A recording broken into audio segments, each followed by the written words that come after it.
Students आज की class में हम लोग ये स्टडी करेंगे कि अगर हमारे पास टू कॉम्प्लेक्स नंबर्स हैं और उन कॉम्प्लेक्स नंबर के बीच में अगर हम कोई भी ऑपरेशन यूज़ करते हैं तो रिजल्टेंट वैल्यू हमारे पास किस टाइप से मिलती है।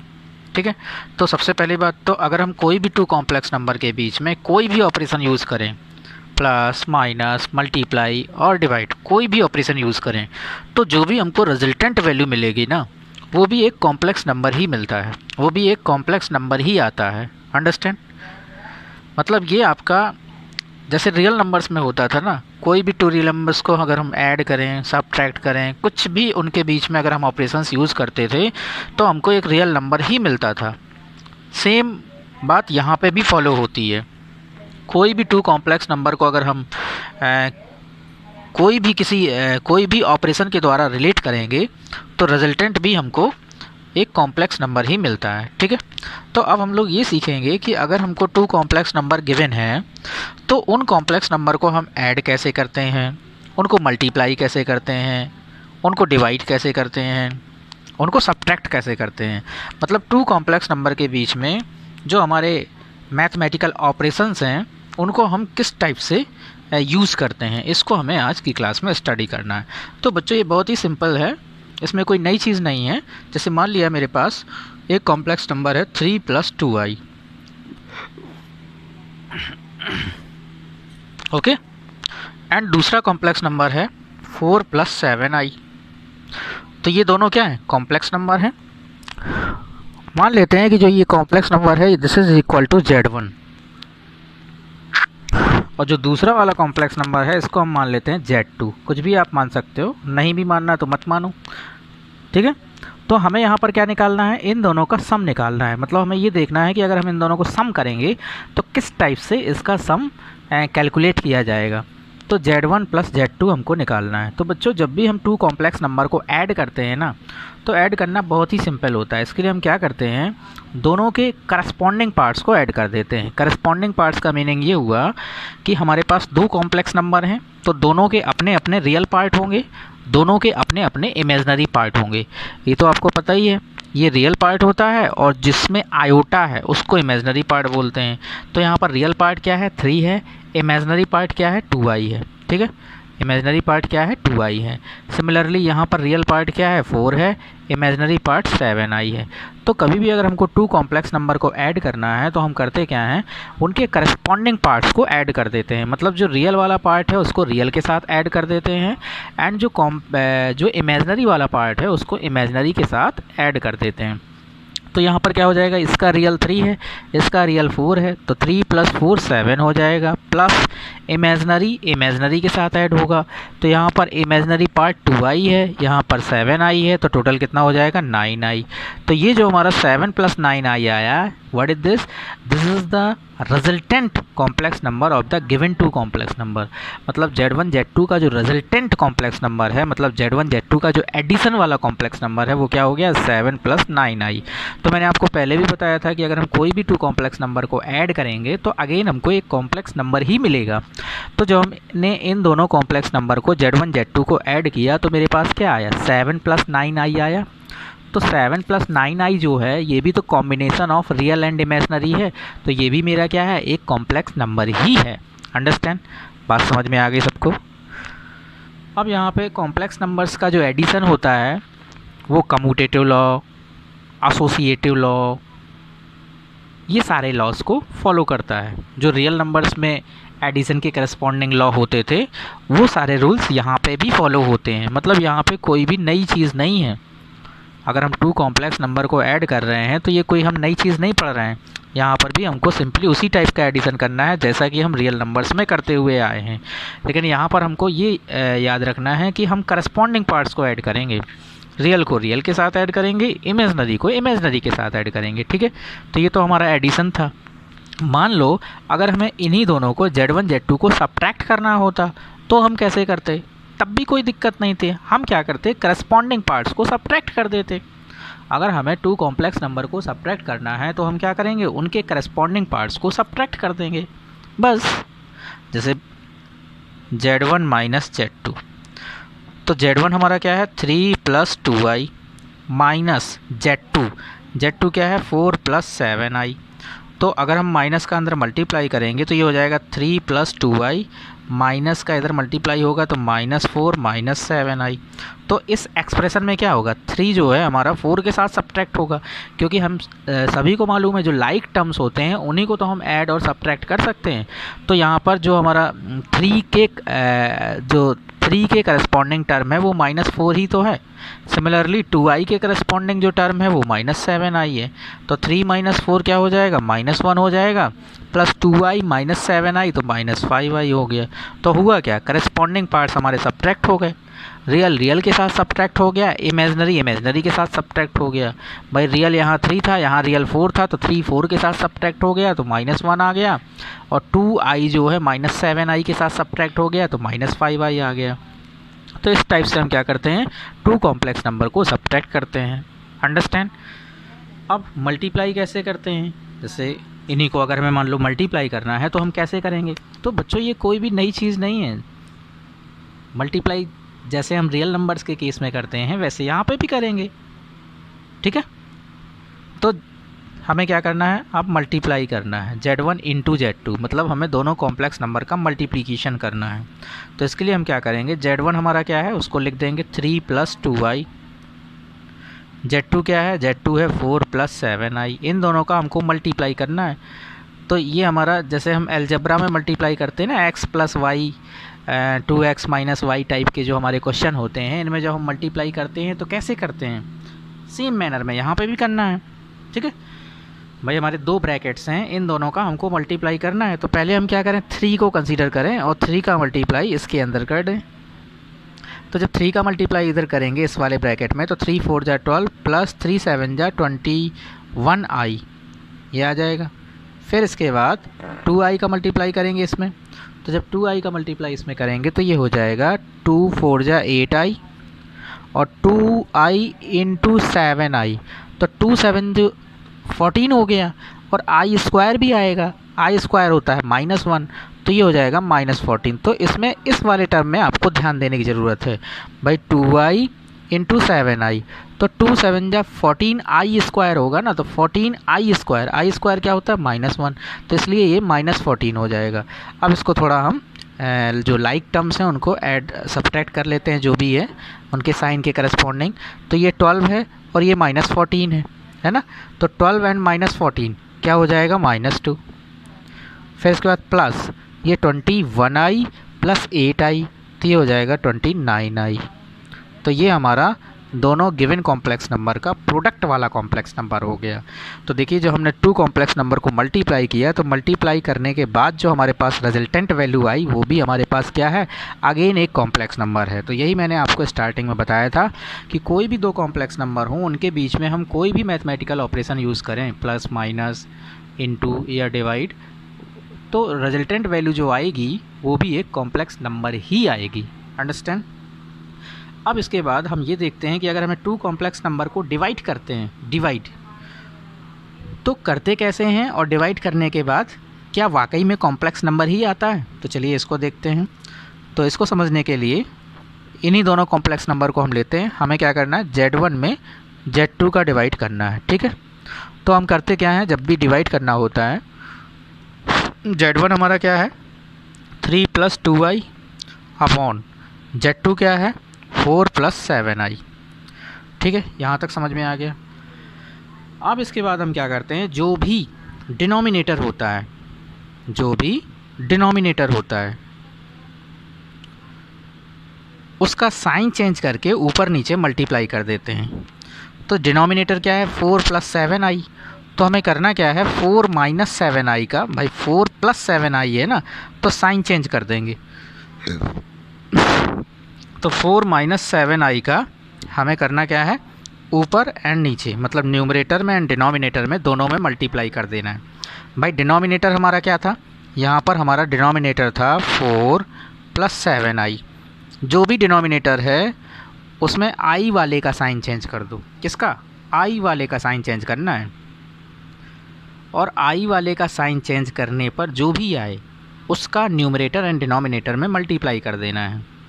और बच्चों ये जो हम जैसे 4 + 7i, अगर हम 4 + 7i में i वाले का साइन चेंज कर देंगे तो क्या आ जाएगा, 4 - 7i आ जाएगा। तो ये जो है ना, ये हमारा इसका कांजुगेट कहलाता है। क्या कहलाता है, कांजुगेट। कोई भी कॉम्प्लेक्स नंबर हो उसका एक कांजुगेट भी होता है। इसको भी यहाँ पे आप समझ लो कि बच्चों कोई भी कॉम्प्लेक्स नंबर हो, कोई भी कॉम्प्लेक्स नंबर हो उसका कांजुगेट भी होता है। मतलब कोई भी कॉम्प्लेक्स नंबर है वो अपना एक कांजुगेट भी साथ में लेके चलता है। ठीक है, जैसे मान लिया 5 - i, तो कोई भी कॉम्प्लेक्स नंबर हो, ये भी हमारा क्या है, कॉम्प्लेक्स नंबर है, तो इसका एक कांजुगेट भी होगा। तो कांजुगेट कैसे निकाला जाता है, जो i वाला टर्म है उसका साइन चेंज कर दो, तो जो भी आपके पास वैल्यू आएगी उसको हम बोलते हैं गिवन कॉम्प्लेक्स नंबर का कांजुगेट। तो 5 - i का कांजुगेट क्या हो जाएगा, 5 + i। ठीक है, 5 + i। अब अगर मैं कहूँ ये 5 + i ये भी तो एक कॉम्प्लेक्स नंबर है, इसका कांजुगेट क्या होगा, तो इसका कांजुगेट अगर आपको निकालना है तो इसमें i वाले का साइन चेंज कर दो। तो 5 + i है, तो जब हम i वाले का साइन चेंज करेंगे तो 5 - i आ जाएगा, मतलब ये फिर से आ जाएगा। तो दोनों एक दूसरे के कांजुगेट हैं, इसका कांजुगेट ये है, इसका कांजुगेट ये है। ठीक है, मतलब कोई दो कॉम्प्लेक्स नंबर हैं तो अगर उसका कांजुगेट कुछ भी है तो वो गिवन का कांजुगेट होगा। अंडरस्टैंड। फॉर एग्जांपल जैसे मान लिया 9 - 6i, ये हमारा एक कॉम्प्लेक्स नंबर है, तो इसका कांजुगेट क्या होगा, 9 + 6i होगा कि नहीं होगा। तो 9 - 6i का कांजुगेट ये है और इसका कांजुगेट क्या है, ये है। दोनों एक दूसरे के कांजुगेट होंगे, दोनों ही एक दूसरे के कांजुगेट होंगे। जैसे अगर मैं कहूँ कि -2i + 7, इसका कांजुगेट बताओ, तो बच्चों इसका कांजुगेट क्या होगा, +2i, क्योंकि हमें i वाले का साइन चेंज करना है, i वाले का साइन चेंज करना है। तो ये -2i है ना, तो i वाले का साइन चेंज करेंगे तो ये +2i + 7, तो ये हमारा क्या हो गया, ये हमारा गिवन कॉम्प्लेक्स नंबर का कांजुगेट हो गया। अंडरस्टैंड। इस टाइप से हम लोग किसी भी कॉम्प्लेक्स नंबर का कांजुगेट निकाल सकते हैं। हर कॉम्प्लेक्स नंबर का कोई ना कोई कांजुगेट होता है। तो बच्चों हम यहाँ डिवाइड के केस में करते क्या हैं, ये भी तो कह सकते हैं कि जो डिनोमिनेटर का कांजुगेट है उसका न्यूमरेटर एंड डिनोमिनेटर में मल्टीप्लाई कर देते हैं। भाई साइन चेंज करने का मतलब क्या है कि हम कांजुगेट का ऊपर नीचे मल्टीप्लाई कर रहे हैं। तो हम करते क्या हैं, डिनोमिनेटर का जो भी कांजुगेट है उसका न्यूमरेटर एंड डिनोमिनेटर में मल्टीप्लाई कर देते हैं। ठीक है, यहाँ तक बात समझ में आ गई। अब इसके बाद ये हो जाएगा 3 + 2i × 4 - 7i अपॉन डिनोमिनेटर में 4 + 7i × 4 - 7i। अब हमें करना क्या है, मल्टीप्लाई करना है। अब हमको क्या करना है, सिंपल सा मल्टीप्लाई करना है, जो कि हम इसके पहले पढ़ चुके हैं। इसके पहले हमने मल्टीप्लिकेशन ही तो सीखा टू कॉम्प्लेक्स नंबर का।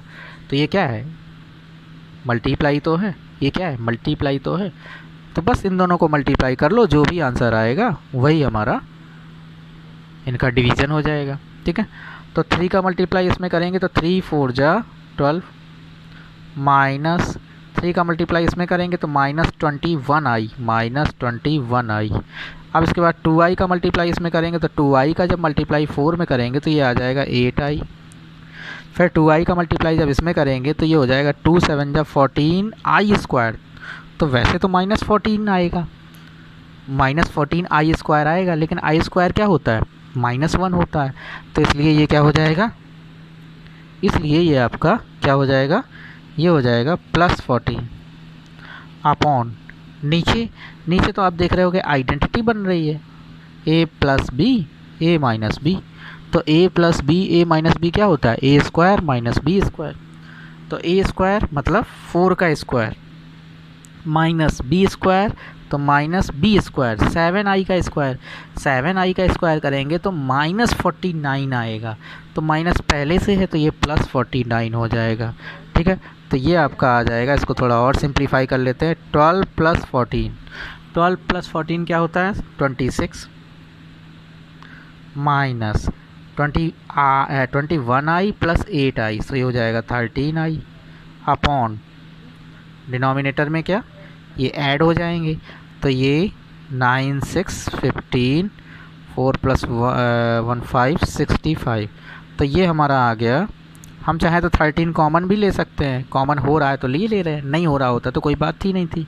तो ये आ जाएगा आपका 13 2 जा माइनस 13 1 जा अपॉन 65। सो 13 5 जा 65 कैंसिल हो गया। अगर कॉमन हो रहा है तो ले लिया, नहीं हो रहा होता तो हम वहीं छोड़ देते। तो ये हमारा क्या आ गया, ये आ गया 2 - i अपॉन 5। तो 2 - i अपॉन 5 को हम ऐसे भी लिख सकते हैं 2/5 माइनस i अपॉन 5। तो ये जो हमारा आया ये क्या है, गिवन कॉम्प्लेक्स नंबर का डिवीज़न है। मतलब डिवीज़न के बाद जो हमारा कॉम्प्लेक्स नंबर आया वो क्या है, 2/5 माइनस i अपॉन 5। तो इस टाइप से हम कोई भी 2 कॉम्प्लेक्स नंबर के बीच में प्लस माइनस जो भी ऑपरेशन है अप्लाई करते हैं। ठीक है, तो सभी के समझ में आ गया होगा। तो बच्चों आज हमने क्या पढ़ा, आज हमने ये सीखा कि कोई भी 2 कॉम्प्लेक्स नंबर अगर हमको गिवन हैं तो हम उनके बीच में कौन कौन से ऑपरेशंस किस टाइप से यूज़ करते हैं, और यूज़ करने के बाद जो हमें रिजल्टेंट वैल्यू मिलती है उसका नेचर कैसा होता है, ये सारी बातें आज हमने पढ़ी। और एक और इम्पॉर्टेंट चीज़ हमने यहाँ पे स्टडी की कि कोई भी कॉम्प्लेक्स नंबर हो, कोई भी एनी वन कॉम्प्लेक्स नंबर, हर कॉम्प्लेक्स नंबर का एक यूनिक कॉन्जुगेट होता है। कोई भी कॉम्प्लेक्स नंबर हो, हर कॉम्प्लेक्स नंबर का एक यूनिक कॉन्जुगेट होता है कि नहीं, आज हमने देखा भी। अब वो कॉन्जुगेट कैसे निकालते हैं, तो उसमें जो इमेजिनरी वाला पार्ट है उसका साइन चेंज करके हम कॉन्जुगेट ऑब्टेन करते हैं। ठीक है, जो उसमें इमेजिनरी वाला पार्ट है उस इमेजिनरी वाले पार्ट का साइन चेंज कर देते हैं। तो साइन चेंज करने के बाद जो हमारे पास एक न्यू कॉम्प्लेक्स नंबर होता है, न्यू कॉम्प्लेक्स नंबर आता है, वो उस गिवन कॉम्प्लेक्स नंबर का क्या होता है, कॉन्जुगेट होता है।